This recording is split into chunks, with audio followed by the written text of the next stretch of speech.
Hey everybody, what's going on? And welcome to Guns N' Roses Central. We got some Guns N' Roses news today, and I want to give a big shout out to Tim on my Facebook page. He's the one who sent me this news story, so big props to Tim. He's been sending me tons of great articles that I myself may have missed. So this one concerns Nikki Sixx weighing in on Axl Rose fronting AC/DC and the partial Guns N' Roses reunion. So Nikki Sixx was being interviewed, and I've linked to the video down below. It's about 12 minutes long. So in an interview conducted last year, but it's only been posted now on YouTube, Neon Sunsets asked Nikki Sixx for his opinion on Axl Rose and AC/DC pairing. He said, "I'm pretty much about the original band as much as possible. AC/DC for me growing up was Bon Scott. It was such an important band, and Brian actually really came in and had the hardest job in the world, and the band really went to the next level. Brian's a wonderful guy. I couldn't see life without Bon, but then I could never see life without Brian. Axl's in, he's singing, he's a great singer, and I think he's going to do a great job. And I don't know if Brian will come back or not come back, but I actually think it's pretty cool." He also went on to call Axl an interesting character who's been a bit reclusive and commented on the ongoing partial reunion of Guns N' Roses' classic lineup by saying, "Of all the people in the business that have tried to get the original Guns N' Roses back together, they could never get it back together," Nikki said. "They got a version of it back together, and you can see Axl looks happier. They're going to go out and they're going to play, and he's going to do that AC/DC stuff." He continued, "I don't know Axl really that well. I mean, I knew him a bit in the 80s when Guns N' Roses opened for Motley Crue. He was always sweet to me. He's always been kind of shy and respectful, and I'm happy for him. He looks happy. He looks healthy. And I'm sure having Slash and Duff by his side feels really good. So it's badass, good for him and good for Slash and Duff too, good for the fans." And then we've got a new interview with Richard Fortus, and I want to give a big shout out to fellow Canadian Truth is the Way 11. He sent me this on Twitter. This is a new interview with Richard Fortus, and Richard is one of many people who's actually interviewed.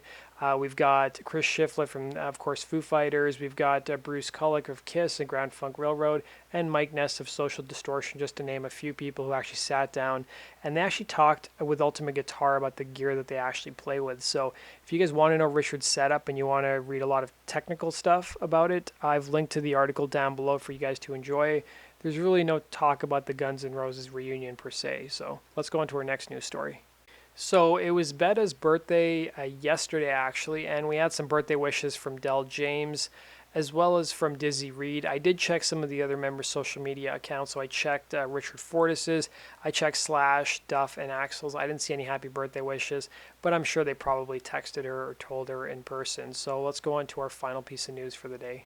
So this is our final news story. So those Guns N' Roses fans who attended the February 25th show in Singapore, as you guys know, that whole show was a fiasco. Not the actual performance, it was the actual organization by the promoter LAMC. So a lot of fans claimed they couldn't buy food or beverages because the concession stands ran out of them and because the lineups were too long.